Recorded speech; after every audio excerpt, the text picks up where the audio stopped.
Well, thank you. It's, as Diane knows, one of the ironies of the situation in Hungary is that Viktor Orban, when he was younger, as a student, actually received a grant from the Open Society Foundation or from George Soros. So the lesson there is be careful who you give grants to. They may come back and bite you. I'm going to talk about something quite different, but I think it does have some connections with what Diane was referring to. I'm going to look at the current research, or share with you the current research project that I've got going with Jennifer Spence on global policy advisory systems, and take a little bit of a risk and talk about an aspect of it that we're just beginning to explore, but everything eventually comes back to Diane. So this is going to be a paper that I'll be presenting at an ECPR panel that she's organizing in August. So what is the project about? Global policy advisory systems.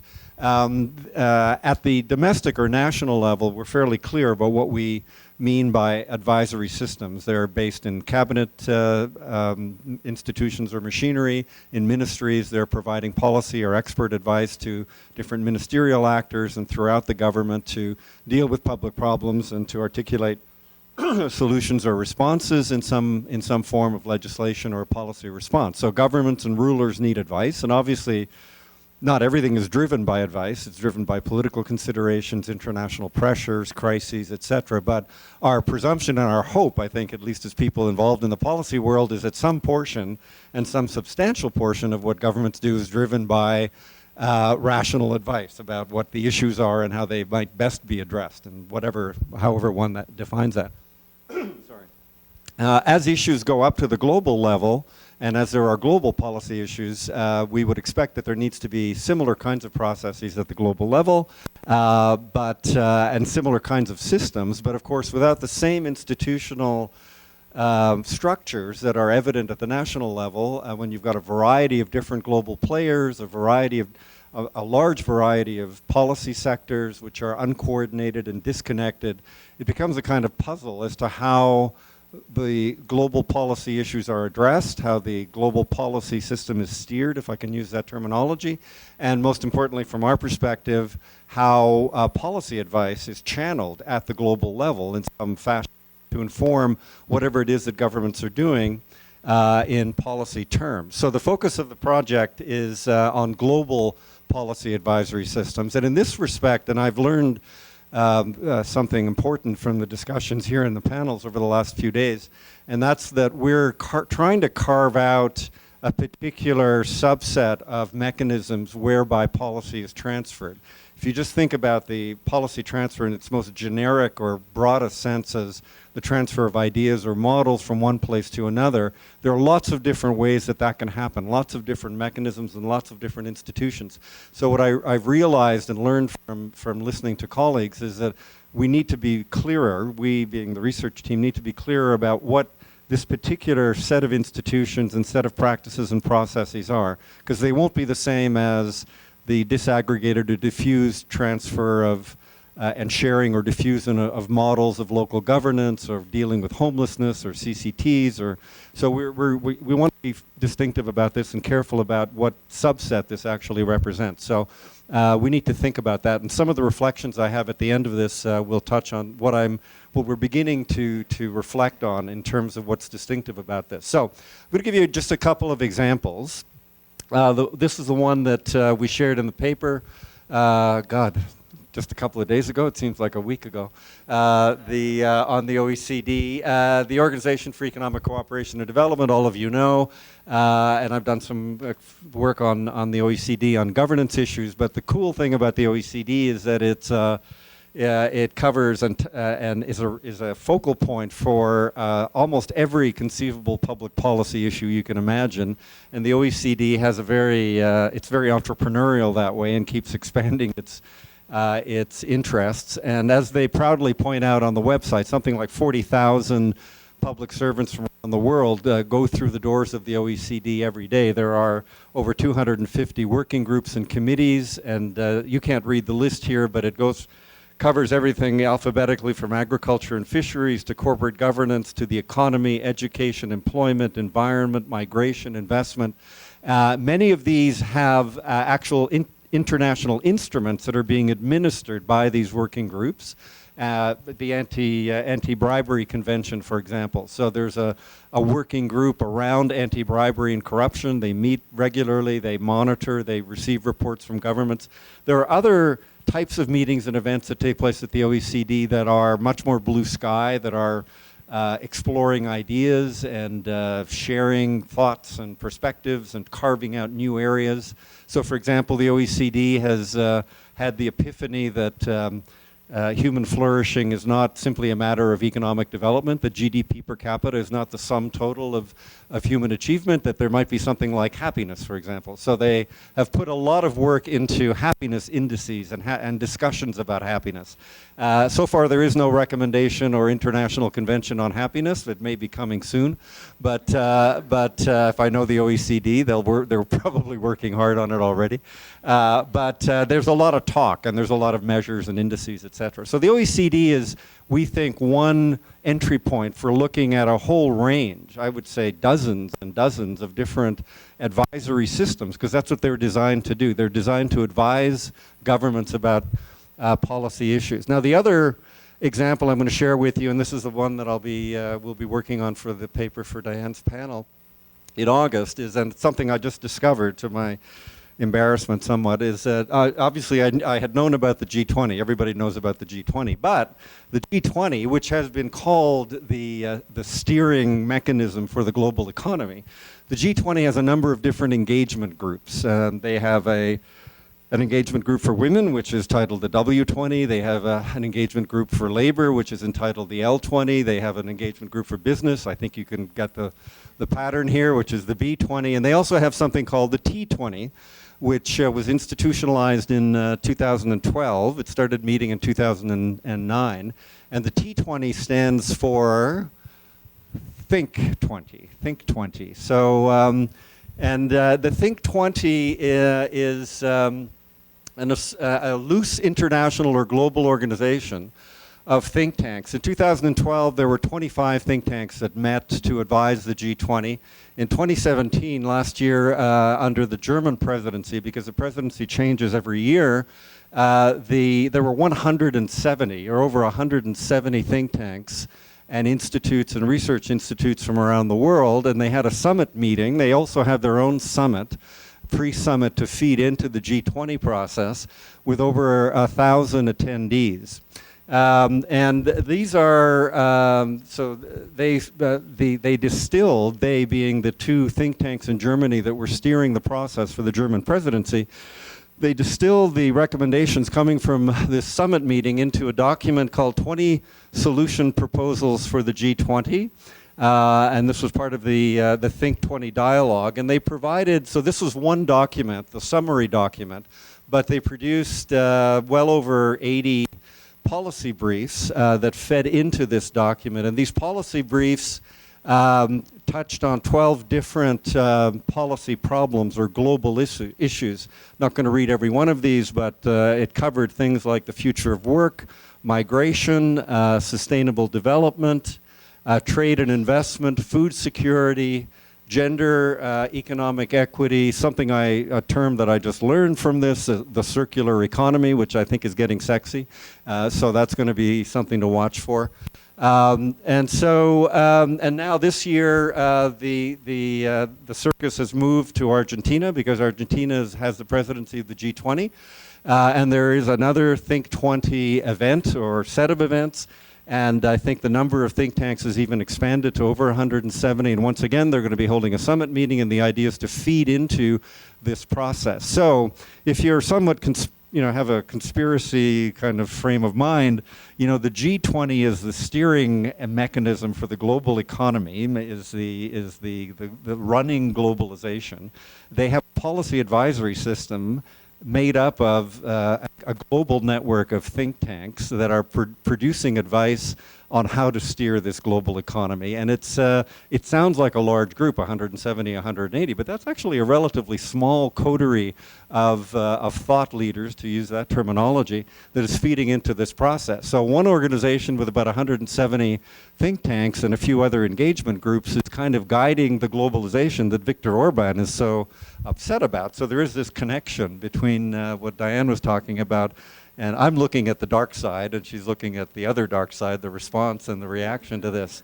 But it gets better. It gets better than this. Again, if you have a conspiratorial frame of mind on these things, the T20 changes every year because the G20 presidency changes every year. So the leading think tanks, the two German think tanks in particular, in good German fashion, decided there should be better organization and institutional infrastructure for the T20. So they organized something that is the Global Solutions Initiative. Global Solutions Initiative. Now, just think about that.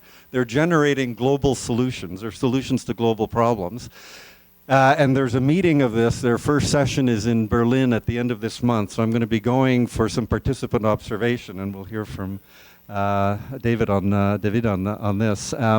And this is run by something called I mean, you couldn't make this up. It sounds like a Bond movie, you know, the Council for Global Problem Solving.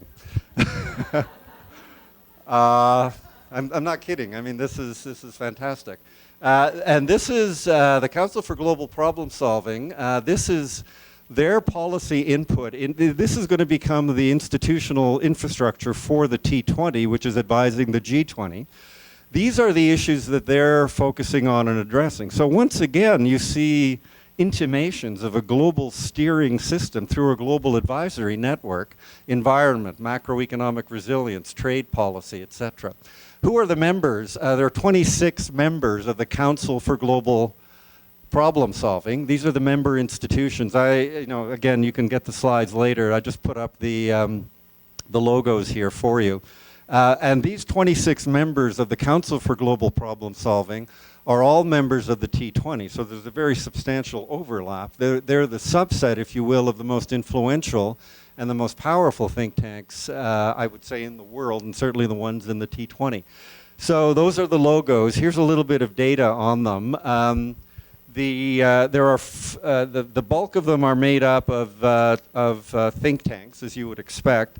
But there's 9 university departments that are represented. So the Oxford Martin School, the Hertie School, I can't remember the others, but there are some, so it's think tanks, university-based departments. How and why they congealed and coalesced into this council, I don't quite know yet, but I'm hoping to find out when I go to the meeting. The Turkish Central Bank, for some reason, is a member, so it's the only governmental member.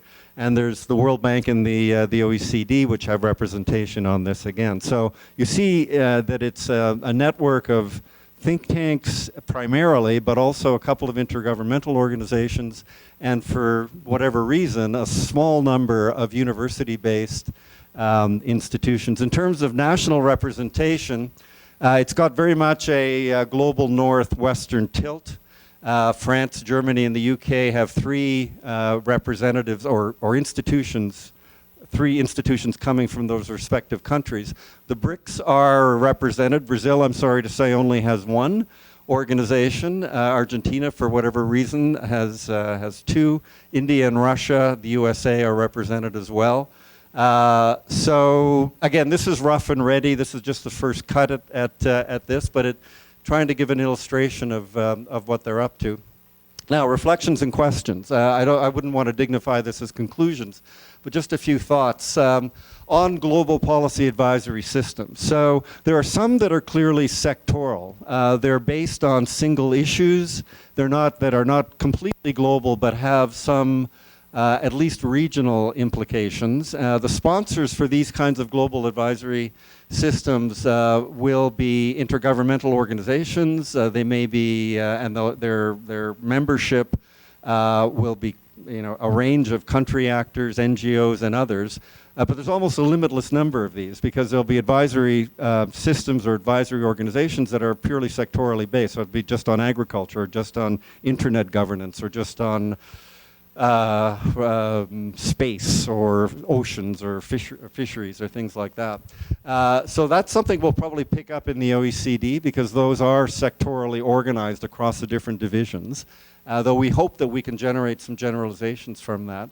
Then there are global advisory systems that are truly global, like the Council on Global Problem Solving, the T20, the way that they feed into this. So they're dealing with what they conceive to be those 12, that list of top 12 global issues. The sponsors here are very high-level international governmental organizations, and here I think we're looking at a richer mix of actors, and of particular interest to us is the research institutes and other idea entrepreneurs like the think tanks and the universities in particular, consulting firms, individual gurus, etc. And I think by their nature, the number of these types of organizations is going to be relatively small. So I think the G20, T20 is probably and we just stumbled across it, is probably an iconic example of this, but there may be some others that are related to the UN system. So that's something for us to explore.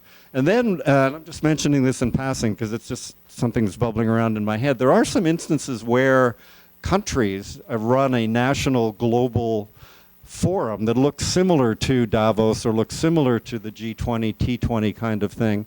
The ones that I'm thinking of, it's because I was in Russia recently. Russia has the Gaidar Forum, which purports to be a global forum on global economic issues. Kazakhstan, of all places, also has an annual, I think they've run about 2 or 3 of these, annual global issues event that has some Kazakh Central Asian kind of spin on it, but it still purports to be or pretends to be a global forum. I have no idea how many of these are, but that's something that we're keeping on the side of the desk as a possibility to explore, to see if there are other instances of this. I wouldn't be surprised if China has something similar like this, and it's an attempt to get into the Davos space, into the G20 space, into the global thinking space, again, to generate an ideational leadership at the global level on global issues. And this is the last slide. The other way to think about this too is the kinds of ideas that are generated through these policy advisory systems. They'll have a different quality. What the quality is, I don't know. Quality in the sense of characteristics. They'll have different characteristics, I think, obviously than what will be generated in domestic policy advisory systems. But I think at the global level, increasingly the ideas, the capital, the advisory capital, is being generated from a wider variety of sources and then somehow pooled in ways that I think the T20 expresses quite nicely, because it's a global network of think tanks that produces dozens and dozens of briefings and reports that somehow gets aggregated, as it did in Germany, into one single report. That report is only 20 pages, but it's a stiletto-like insertion into the G20 thinking about global issues. So advisory capital and what the characteristics of that advisory capital is as ideas that are different from other types of ideas in other types of policy diffusion processes is something we have to think about. And then the advisory processes themselves. In a conventional policy advisory system at the domestic level within governments, the channels are clear and the institutional structures are clearer because that's how governments work. At the global level, again, the G20 and T20 is a very clearly articulated institutional structure. Even though it's variable and shifts year by year with different presidencies, it has crystallized to some extent. But I think, at least if we look at the OECD sector by sector, there's much greater fluidity of ideas and flows and channels of policy ideas that may remain pooled in sectoral spaces, but then somehow get aggregated or collated and collected in certain instances to be aggregated at higher levels. So we need to think about the processes that are characteristic of generating this kind of expert or technical policy-related advice within these kinds of institutions, and what its implications are. And most importantly, and this is something for the tail end of the research project, is to try to think about the connections between these global policy advisory systems and what happens and how they project down, and how also they're affected by by projections up from the domestic policy advisory system. So again, Jennifer and I did some work a couple of years ago, actually she did all the work, was interviewing officials in the Canadian federal government that had some responsibility for the OECD. And it was quite interesting to see how there were something like 50 or 60 of these officials that were working on OECD issues at the edge of their desk for the most part, but they were both projecting Canadian interests into the OECD system depending on what their area of responsibility might be. Environment, I know, environment or fisheries or agriculture, but they were also conduits of OECD advice into the Canadian policymaking process. So the global national were not dislocated or disconnected, they were quite integrated. So we need to do some thinking on that. Thank you.